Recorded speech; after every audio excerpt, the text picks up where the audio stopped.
వైఎస్ఆర్సీపీ మాజీ మంత్రి జోగి రమేష్ ఈరోజు జోగి రమేష్కి జ్ఞానోదయం అయింది.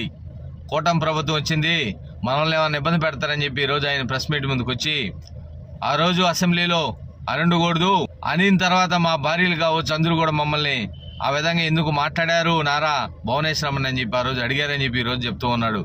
జోగి రమేష్, మీరు అధికారం దాహంతో అధికారం శాశ్వతమని మీరు నిండు సభలో నారా చంద్రబాబు నాయుడు గారిని వారి సతీమణి భువనేశ్వరమ్మ గారిని అవమానంగా మాట్లాడారు. నారా చంద్రబాబు నాయుడు గారు ఏడ్చాడు, రాష్ట్ర ప్రజలందరూ కూడా చూశారు. ఆమె ఏ రోజు కూడా రాజకీయాల వైపు కూడా చూసిన దాఖలాలు లేదు. వాళ్ళ నాన్నగారు ముఖ్యమంత్రిగా పనిచేశారు, వారి నారా చంద్రబాబు నాయుడు గారు ముఖ్యమంత్రిగా పనిచేశాడు. ఏ రోజు కూడా ఒక్కరిని కూడా రాజకీయంగా ప్రమోట్ చేయడం కానీ మాకు ఇది చేయండి అని కానీ ఏ రోజు కూడా భువనేశ్వరమ్మ బయట వచ్చిన దాఖలాలు లేదు.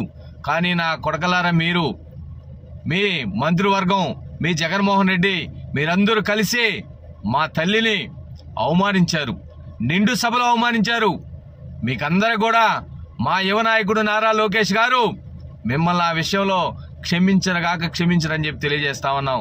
మీరెన్ని ఎత్తుగళ్ళేసినా ఎన్ని నక్కజిత్తులేసినా మిమ్మల్ని కటకటాలు వెనక్కి పంపించాల కొడకలారా మిమ్మల్ని. జోగి రమేష్, మీలాంటి వాళ్ళందరినీ ఆ రోజు అసెంబ్లీలో ఎవరైతే మాట్లాడారో ప్రతి ఒక్కరు కూడా శిక్ష తప్పదని చెప్పి తెలియజేస్తా ఉన్నాం.